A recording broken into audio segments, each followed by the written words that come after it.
Here's some trending news from Media Campus West Studios via one of your favorite news outlets. See caption for sourcing.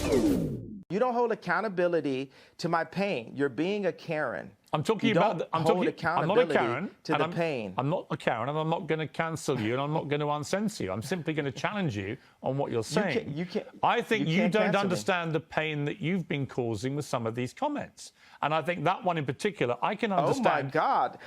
God forbid! God forbid! One comment could cause people to feel any of the pain that my people have went through for years. Even like the blacks being ushered to the left during the civil rights movement. No one has cared about black people. All right. No one is. Let me say, I agree that the racism against black people has been utterly deplorable, shameful, unacceptable, and thank God the world is beginning to move to a better place about the way it has treated black people like you. However, one form of racism doesn't justify. It's almost in a better place. Well, one form of racism doesn't justify another. It's not a better place. I'm not cutting you off. I'm finishing my sentence. You can respond. One form of racism. It is racism when you say I'm going DEFCON for Jewish people.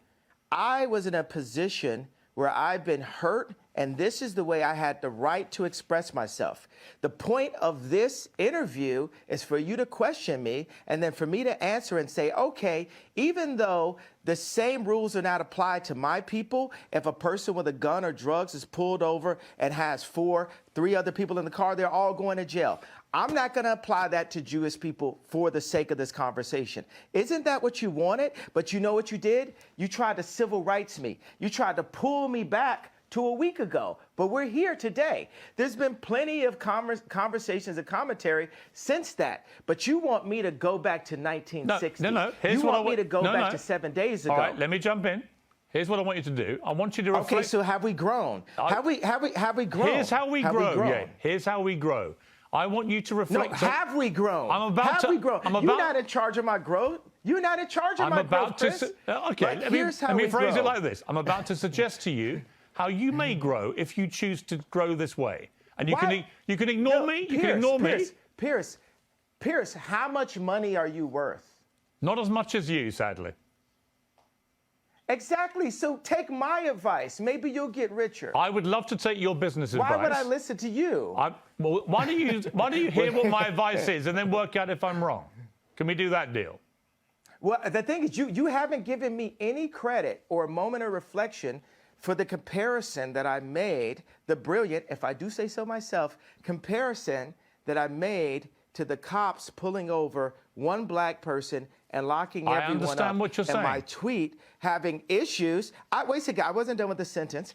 My tweet referring to all Jewish people, I said, for the sake of this conversation, I will refer to the business people who have destroyed me and my people and my fellow creatives. But you didn't even accept that I gave you that. You tried to push me back into 1960. No, I didn't. You tried to push me back into last week. No, I didn't. Okay, do you accept that example that I gave you? I understand completely the example you gave me. I think all racism is wrong.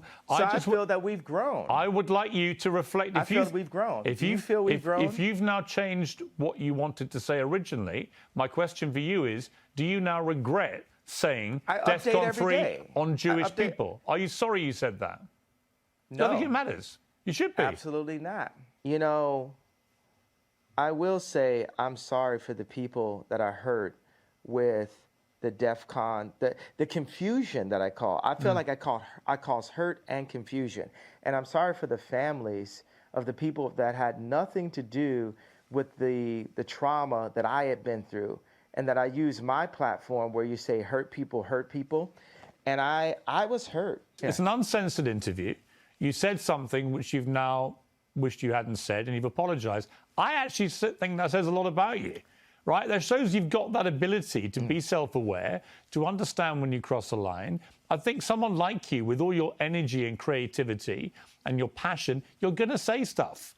The way that you talk constantly and in such an extraordinary manner, you're going to trip up. You're going to say things the wrong way. I don't think there's anything wrong in when you do that, doing what you just did and saying, look, I'm sorry, I crossed a line, I apologize.